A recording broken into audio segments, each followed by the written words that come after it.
Hello मित्रों, आज इस वीडियो में आप जानेंगे कि अपने मन के डर को किस आसान तरीके से दूर करें, कैसे डर को भगाएं। लेकिन दोस्तों, इसके लिए आपको इस वीडियो को एंड तक देखना होगा और ध्यान से समझना होगा। एंड कहानी को गौर से सुनना होगा। तो चलिए कहानी शुरू करते हैं। बहुत समय पहले की बात है। उत्तर भारत के एक छोटे से पहाड़ी गांव सुरंगपुर में आरव नाम का 14 वर्षीय लड़का रहता था। उसका मन किताबों, कहानियों और रहस्यों में डूबा रहता था।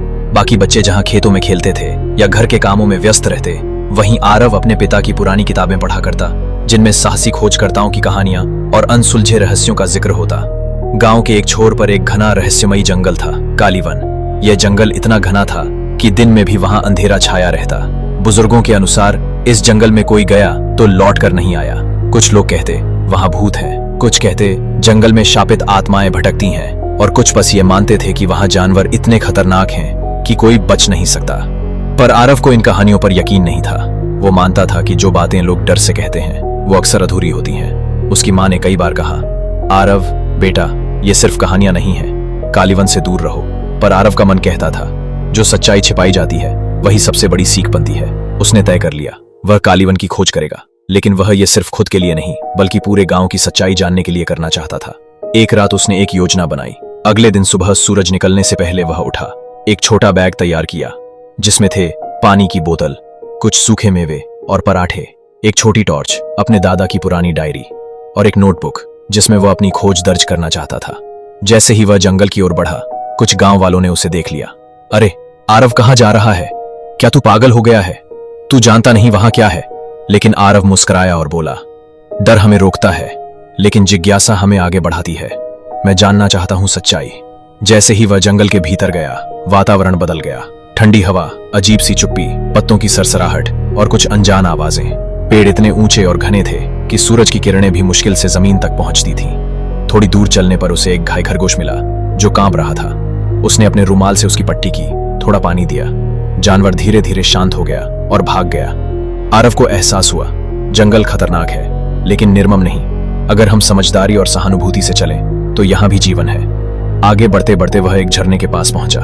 झरने के पीछे उसे एक गुफा दिखाई दी। वह झिझका, लेकिन हिम्मत जुटाकर भीतर गया। गुफा के भीतर दीवारों पर कुछ प्राचीन चित्र थे, शिकार करते लोग, जानवर और एक खास चिन्ह, एक आंख जो सूरज की ओर देख रही थी। नीचे एक पंक्ति खुदी थी, जो डर को पहचानता है वही खुद को जान पाता है। यह पढ़कर आरव कुछ पल के लिए मौन हो गया।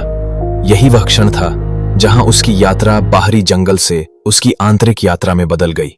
उसे समझ आया, वह सिर्फ जंगल नहीं खोज रहा था, वह खुद को ढूंढ रहा था। वापसी और बदलाव। अगले दिन वह गांव लौटा। लोग उसे देखकर चौंक गए।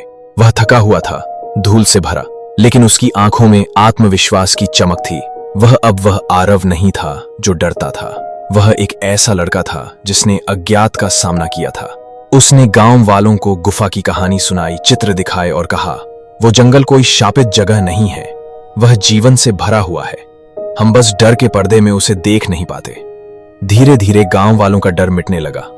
कुछ लोगों ने जंगल के पास खेत बनाने शुरू किए, कुछ ने जड़ी बूटियां इकट्ठा करनी शुरू की। कालीवन अब जीवन का हिस्सा बन चुका था। निष्कर्ष, सीख, कभी कभी सबसे बड़ा जंगल हमारे अंदर होता है। जब हम उसमें उतरते हैं तभी खुद को जान पाते हैं। आरव ने साबित किया कि डर को हराकर ही ज्ञान की रोशनी मिलती है। और शायद आपको यह कहानी पसंद नहीं आई होगी, मगर इस कहानी से मिलने वाली सीख सच है। आप अपने डर से जितना डरोगे, आपका मन आपको उतना ही डराएगा। एक बार नहीं, बार बार अपने मन से लड़ो, लड़ने की कोशिश करते रहो। फिर एक दिन ऐसा आएगा कि आपके मन से डर का नामो निशाना ही मिट जाएगा। और अगर कहानी अच्छी लगी तो लाइक कर दो, कहानी समझ आई तो सब्सक्राइब कर दो और अच्छा सा कमेंट कर दो। वीडियो देखने के लिए धन्यवाद।